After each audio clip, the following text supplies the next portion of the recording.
कनिष्क के शासनकाल में विद्वानों और महापुरुषों की एक महासभा बुलाई गई। विषय था, क्या स्वर्ग और नर्क वास्तव में है या यह केवल कल्पना है? सभा में पहला पक्ष खड़ा हुआ और दृढ़ स्वर में कहा, महाराज, हमने न तो स्वर्ग देखा है और न हमारे पूर्वजों ने।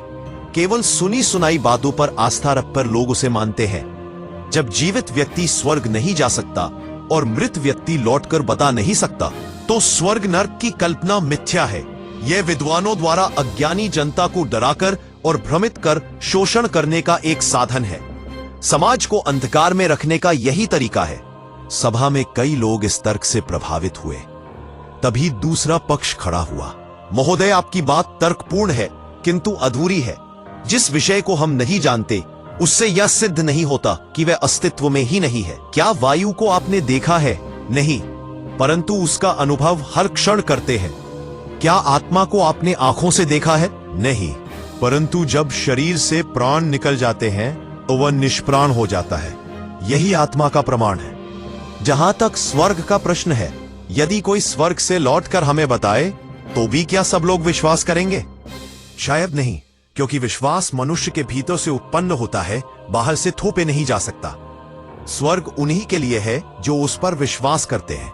जैसे कोई व्यक्ति किसी विषय या स्थान के बारे में जानता है, तभी वहां जाने का प्रयास करता है, अध्ययन करता है। जो व्यक्ति स्वर्ग को नकारता है, वह कभी उस मार्ग की खोज भी नहीं करेगा। इसलिए उसके लिए स्वर्ग नहीं है। स्वर्ग का विरोध करने वाला उसी अनुभव से वंचित रहता है। सभा मौन हो गई। तभी एक वृद्ध ऋषि उसामय कर उठे, हे विद्वानों, आप दोनों के विचारों में सत्य का अंश है, परंतु स्वर्ग और नर्क को केवल किसी दूर स्थित स्थान की तरह देखना भूल है। स्वर्ग और नर्क वास्तव में हमारे कर्मों की दशा है। जब मनुष्य सत्य, धर्म, करुणा और परोपकार करता है, तो उसके भीतर शांति, सुख और आनंद का अनुभव होता है। यही स्वर्ग है। और जब वह लोभ, पाप, हिंसा और छल करता है, तो उसके भीतर भय, दुख और अशांति छा जाती है। यही नर्क है। इसलिए स्वर्ग और नर्क को पाने के लिए मृत्यु की प्रतीक्षा नहीं करनी पड़ती।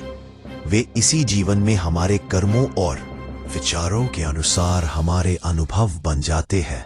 सम्राट कनिष्क ने गंभीर स्वर में कहा, आज की सभा ने यह स्पष्ट कर दिया कि स्वर्ग और नर्क केवल बहस का विषय नहीं, बल्कि जीवन जीने का मार्ग है।